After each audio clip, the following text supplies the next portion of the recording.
Number 1. It started when I was 3 years old. One night, I awoke to find a small childlike figure in my bed with me. He was about 2 feet tall, and had the features of a small child, but its head was swollen well beyond a normal size. It was wearing a blue gown with the hands not visible at the end of the sleeves. It was moving its mouth, and talking in gibberish.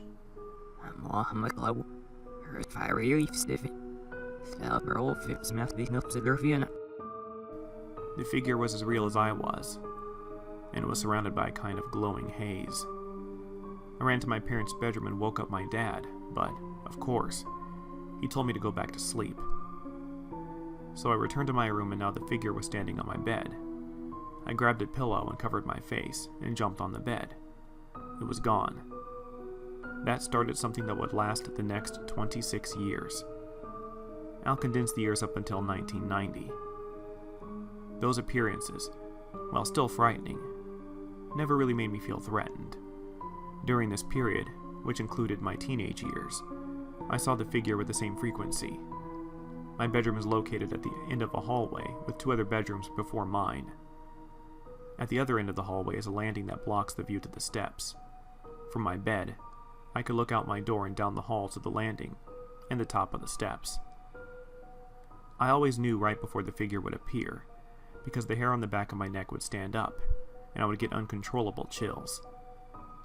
The figure would then appear either on top of the landing, or come around the base of the landing and start down the hall toward my room. It never seemed to pay any attention to the other rooms at all. I would normally panic and either shut my door, or run into my parents' room and sleep on the floor. Imagine finding your 18-year-old son curled up on your bedroom floor when you wake up in the morning.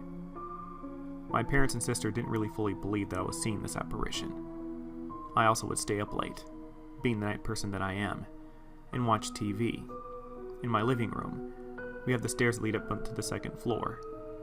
It has a wooden railing on it that goes the length of the last 4 steps.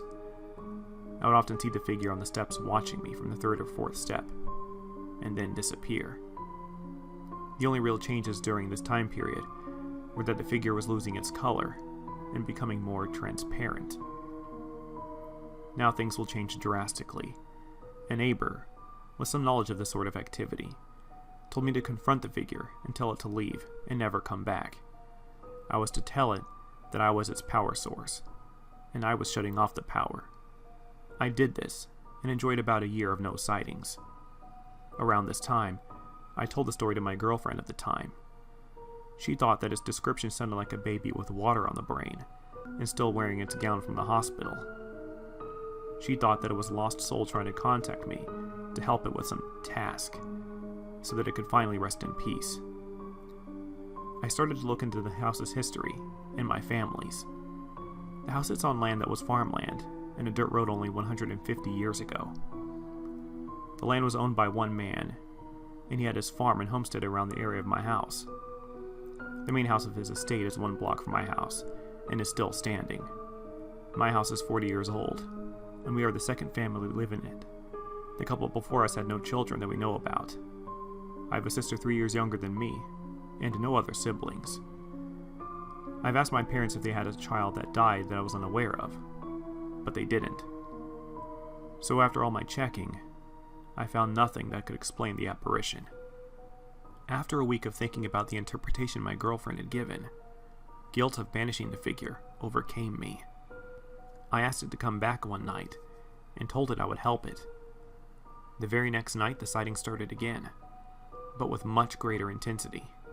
I can say now, never do what I did. Once it's gone, let it stay gone. The sightings would happen more frequently, and sometimes they would terrify me. The figure looked the same, but something was very different. I was sure what it was, but now there was another force in addition to the familiar figure.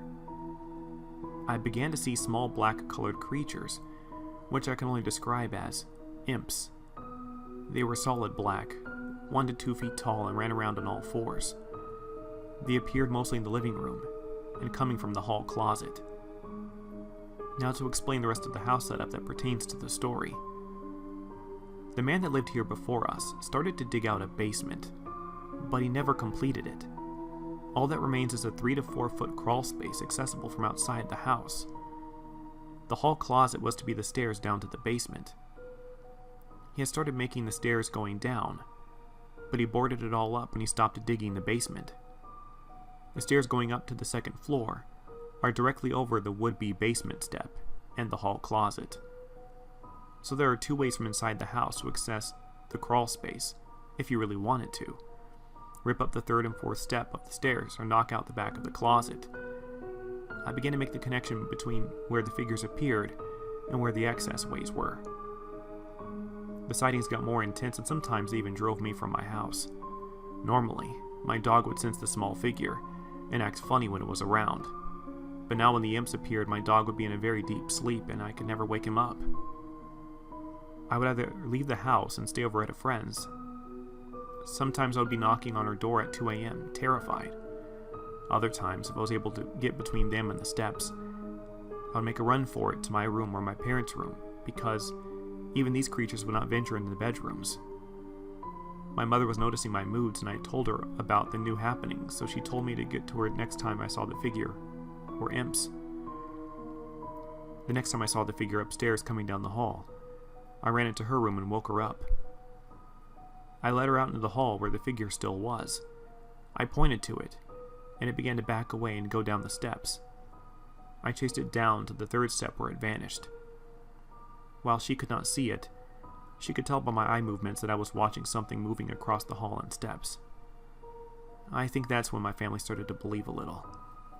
I became used to these new additions, because they never did any harm, but they did make me feel very uneasy. The figure was becoming even more transparent. Certain lamps in the house would go on and off by themselves, often with other witnesses around. I would hear the TV go on in the middle of the night, when I knew no one was downstairs. I theorized that the figure needed help to appear, because it was slowly fading away. I assumed the imps were helping him, but the figure was still fading. I was waiting for a new addition to the cast, so the figure could still appear, since I still hadn't figured out what it wanted me to do. The sighting stopped again for a few months. I spoke with a parapsychologist, but then decided to leave well enough alone. I didn't want things getting worse. I decided to go into the crawl space and check out the area under the stairs. I took my dog down there with me, and I crawled to the area. There had not been anyone under there for years before this. I found an old maid playing card with not a bit of dust on it right under the 3rd step. We have wall-to-wall carpeting, so this did not fall through the joints. I hadn't seen that deck of cards for over 20 years, but here was one. It had one corner that looked like it had been dipped in acid, but the rest of it was in good shape. I took it and put it in a pocket Bible and put it in my car. The sighting started again, only very small. I would call my girlfriend on the cordless phone and tell her it's happening again, and then walk upstairs while still on the phone with her. The next time was the worst of all. The figure appeared very bright, like it did years ago, but it didn't look very happy. The imps appeared again, but they were more bold this time. Then, a 7-foot-tall man, shaped black figure appeared. It looked like it was either made of smoke or some liquid. It looked semi-solid, and you couldn't see through it. At the same time, the room was filled with imps, and a bearded old man's face took shape on the wall and started mumbling. The face was about 6 foot high and 4 foot wide. The familiar figure looked like it was sorry for doing this to me. I left the house and sat in my car until dawn. I knew I had to confront this new entity and try to drive it away. I also figured that if it wanted me, it was going to get me either way. So I had nothing to lose. My sanity, life, and maybe my soul were on the line.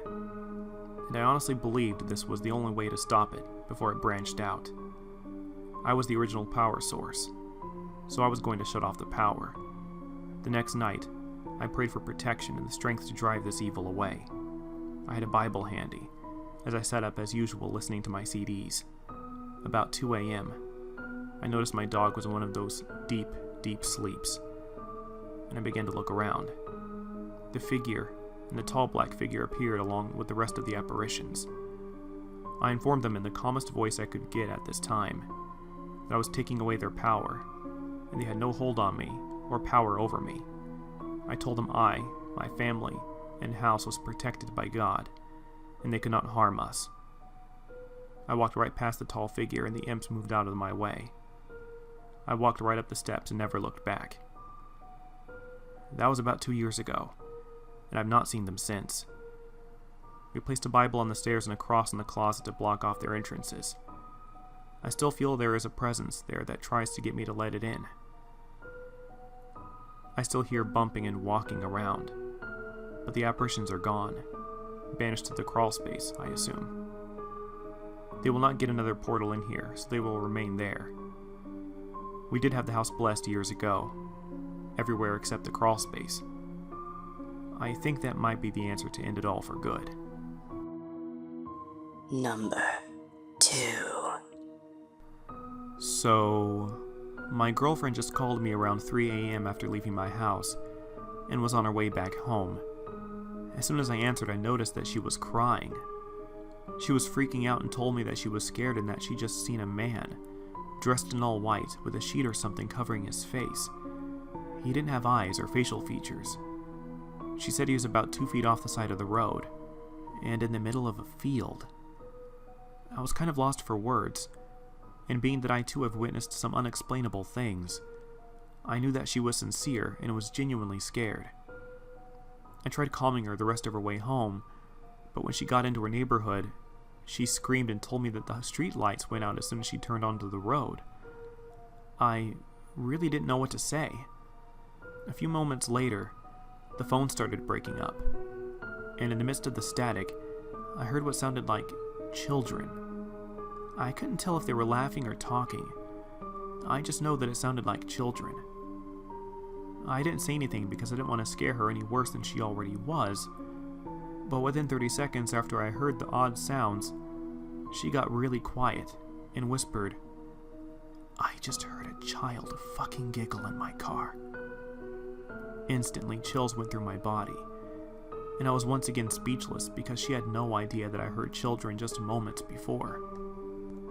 It is now 4:28 a.m., and I'm unable to sleep because I'm afraid that something from my house followed her. My house was originally built in the late 1700s, but has been built onto since then, but the original parts are still here. I don't know the history of the house, but I know that there's something definitely here. My mother, her boyfriend, my brother, my grandmother, and myself have all experienced things here, from knocking to footsteps to what sounds like chairs being dragged across the old wooden floor. A month or so ago, I was sleeping when I awakened to sounds of rustling in my room. I pressed a button on my cell phone to make the screen light up and looked around, but didn't see anything. I have 3 cats, so I figured it was one of them, so I tried going back to sleep. I continued hearing the sounds, so I turned the flashlight on and made my way to the light switch. And just as I went to reach for it, something growled at me. Not an animal-like growl, but more of a bone-chilling, deep growl. I hurried and flipped the switch, and laid in bed until I fell asleep with the light on. My little brother asked why I slept with the light on, and I told him, but I don't think he believed me. Well, a few nights ago, my girlfriend and I went to get food at around 1:45 a.m. She works at a restaurant and closes, so she doesn't get off until around 1. Anyway, on the way back, my little brother sent me a text message saying that he wanted us to hurry home and that he was scared because something growled in his ear and told him to get out. Now my girlfriend is seeing and hearing things. I don't know what to make of this or know how to deal with it, but for now, I guess all I can do is hope for the best. Number 3. My mother and I have just bought and moved into a new house, but we don't feel like we are the only residents in the house. I've always been skeptical and dismissive of the paranormal and supernatural, but since moving in, my beliefs have been challenged and tested, and now I'm convinced that my house is haunted. The first night we were in the house, my mom had to go to work. She sometimes works nights. The house is really old, so all the creaking floorboards and strange noises didn't bother me, and I put it all down to the age of the house. We didn't have Wi-Fi set up yet, or the TV, so I had very little else to do but begin unpacking boxes. The living room has built-in staircases on one wall either side of the fireplace, so I began placing the books on the shelves. I'd only put about 4 or 5 on the left shelf when I decided I wanted to drink, so I went to the kitchen to get a cup of tea. When I came back to the living room, the books were no longer on the left shelf, but somehow they had gotten to the shelves on the right side of the fireplace. It confused me to say the least, but I tried my best to put it out of my head. Now, that cup of tea I made, I left it on the floor in the corner of the room to cool, and after a couple of minutes I went to drink it, and half of it was gone. I went outside to put some rubbish in the bin, and on my way back into the house, I saw that the light in my bedroom was on. I went up to turn it off, but when I got there, the room was in darkness. I checked the house for intruders, locked the doors and windows, and went to bed. Usually, my mom comes to check if I'm awake when she gets home from work. I'd set up my TV and managed to find my DVD player, so I was watching a movie. I heard my bedroom door open. I heard shuffling, and then felt someone sit on the bed. I felt them wrap their arm around me and cuddle into me. Naturally, I thought it was my mom. I turned around to speak to her, but I was the only one there, and she hadn't come home yet. Stranger and stranger things have been happening around the house. On a night we can hear the kettle boiling downstairs, and when we go down in the morning, there are teacups in the sink which we hadn't used. The TV turns itself on and DVDs end up in the DVD player that we haven't watched. Yet still, the thought of a ghost hadn't crossed my mind.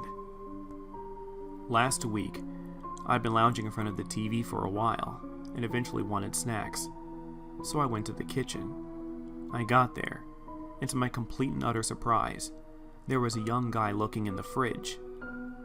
I asked him what the hell he thought he was doing in my house. He turned around, apologized, and ran outside. I ran out after him, but couldn't see him anywhere in the street. Naturally, we called the police, and they came to take our statements, and asked me to describe the man, and asked if anything had been taken. Needing to get out of the house the next day, my mom and I went into the little village for a bite to eat. It's a small village, so new faces stood out in the crowd, and an old couple began talking to us. We told them which house we moved into, but didn't tell them about the weird stuff, or the guy in the kitchen.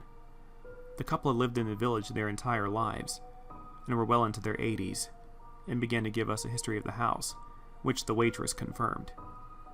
The man who originally owned the house apparently perished there in a fire. Several other people had died in the house, including a woman who died during childbirth.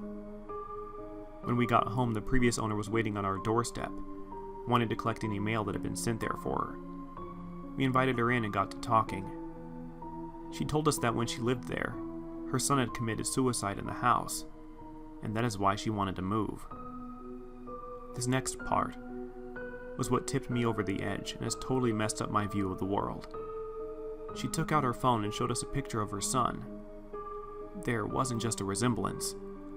I never forget a face. But her son, her dead son, was the guy I'd seen in my kitchen. I honestly began searching for hidden cameras, because I was convinced that my mom had put me on some sort of hidden camera scare show. The woman confessed that when she lived there, strange things would happen all the time. I know I sound unhinged, but I've been asking around the village, and I've even asked Town Hall for documentation about the history of the house, and there have been multiple deaths in the house, and I believe that they have stuck around for some reason. Whoever or whatever is in the house hasn't tried to hurt either of us, and we have somehow grown used to things moving around and strange sensations. Now when I'm alone in the house, I feel safe knowing that at least on some level, I'm not alone. I feel comforted by the hugging sensation when I'm trying to sleep. I want to be able to communicate with the spirits in my house, but I'm unsure how to go about doing that. asking for a sign or anything like that seems cliche to me, and I don't feel comfortable with spirit boards. We got a medium to come to the house, but she didn't pick up on any death in the house. And honestly, I'm not sure she would know a ghost if it came up and did the monster mash in front of her. So, what do you think of the stories? If you want, down below, comment which of the 3 stories was the creepiest to you, and why. And if you like this video, then please like and subscribe to my channel, especially if you really love the paranormal stories. I do stories not at all related to the paranormal as well, but I just really love the subject, so I do these quite often. Oh yeah, don't be shy about having any of your experiences narrated on my channel. Send them in if you have any. I'll put my email address in the description below. One more thing. I just recently reached 500 subscribers. I want to thank every one of you who have subbed and continue to enjoy my content. And a large thank you to you as well. Yeah, you who just clicked on the subscribe button. I guess I have to do an obligatory Q&A vid, huh? As some of you may already know, I somewhat recently had an interview with Markbot, which is pretty much a Q&A. But I'd be willing to answer almost anything that hasn't been mentioned there. I won't do one yet, as I honestly don't think I'll get many questions thrown my way as of yet. But please, feel free to send them now, and I'll make the video whenever I get enough questions, whether that's next week, or a month from now, or so. Anyway, have a nice day, or night. If it's fear you're after, welcome home.